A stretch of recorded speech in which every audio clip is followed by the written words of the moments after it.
क्या क्वेश्चन दिया हुआ है, आयु दिया हुआ है वर्षों में, क्या दिया हुआ है 5 से 15। ये जो है हमारी बारंबारता है, कितना इसमें डिफर है 10 का। इस तरह से 55 से 65 दिया हुआ है। इसकी जो आवृत्ति आई है सो रोगियों की संख्या कि 5 से 15 वर्ष में 6 रोगी हैं, है ना, और 15 से 25 में 11 रोगी हैं। इस प्रकार से दिया हुआ है। तो हमें इसमें क्या निकालना है, बहुलक निकालना है। क्या निकालना है, बहुलक। कल बहुत अच्छा से बताए थे बहुलक के बारे में। तो बहुलक का फॉर्मूला क्या होता है, ये और बहुलक वर्ग की है ना कि निम्न सीमा, है ना, का लोअर लिमिट की निम्न सीमा, लोएस्ट लिमिट होती है हमारी, बहुलक की लोएस्ट लिमिट होती है। तो हम इसमें पहले बहुलक पकड़ेंगे। क्या पकड़ेंगे, बहुलक नहीं, क्या कहते हैं इसमें F1 पकड़ेंगे। क्या पकड़ेंगे, F1। उसके बाद हम फिर पकड़ेंगे F0, F2 और L और L। क्योंकि हमें अगर कहीं ये सारणी दिया हुआ है तो हमें केवल इतना ही जानने की जरूरत है। उसके बाद इसमें हमें क्या करना है, पुट कर देना है।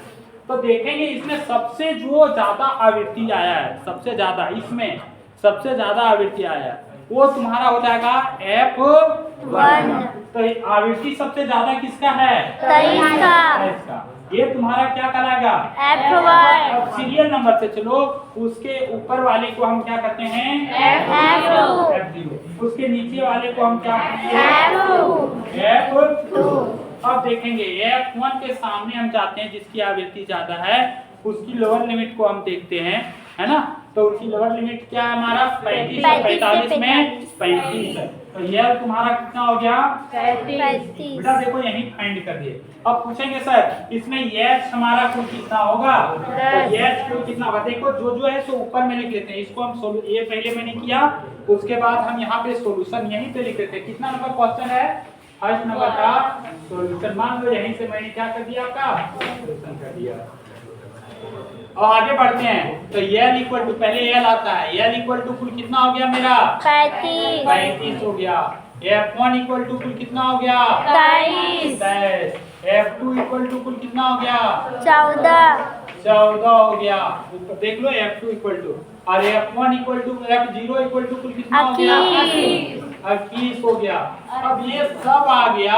अब बता H तुम्हारा कुल कितना होगा 10। दोनों का अंतर देख रहे हैं, हर जगह कुल कितना है 10 का अंतर। तो ये 15 माइनस 5 इक्वल टू कुल कितना हो गया 10। अब आपका ये बन करके तैयार हो गया, है ना। केवल इसको क्या करना है, अब पुट करना है। तो बहुलक L का वैल्यू पुट करेंगे। L इक्वल टू कुल कितना हो गया बच्चों 35 हो गया, प्लस F1 का वैल्यू पुट करो 23। ठीक है, F0 का वैल्यू पुट करो 21। गुड। आगे हम देखेंगे 2F1 2 गुना कितना हुआ 23। अब आगे हम बढ़ते हैं। अब F0 का वैल्यू हम पुट करेंगे कितना हुआ 21, और F2 का वैल्यू हम पुट करते हैं कितना हुआ 40, और H का वैल्यू क्या 10। अब बताइए ये बना क्या नहीं बना, बन गया। अब हमें देखो एक वर्क करना है, हमें 35 को हमें कुछ नहीं करना है। 35 में आप ज्यादा छेड़छाड़ नहीं कीजिएगा। आपको जो वर्क करना है इससे निकाल लीजिएगा और जोड़ दीजिएगा, नहीं तो आपको सारा वर्क करना पड़ेगा, है ना, क्योंकि साइन की पॉइंट में निकाला जाता है। 35 ये देखो यहाँ कितना आया 2, और ये कुल कितना हो जाएगा, चलो उसका वर्क बाद में हम करते हैं। 46 हो गया, तो कितना होगा 46। दोनों को जोड़ते हैं तो 35 आएगा। तो कितना आएगा बेटा 35 आएगा। और यहाँ पे कुल कितना है 10 है क्या नहीं। अब इसका वर्क करते हैं, कुल कितना आया 35, 10 दूनी 20, और यहाँ पे कुल कितना आ गया 11 आया। कितना आया 11 आया। अब देखो 36 पॉइंट कुछ आंसर है,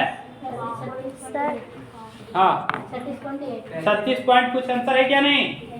अब इसको हम काटते हैं कैसे, 2 से 11 कहाँ 11, उसके बाद क्या हो जाएगा 9 बच गया, बचा ना।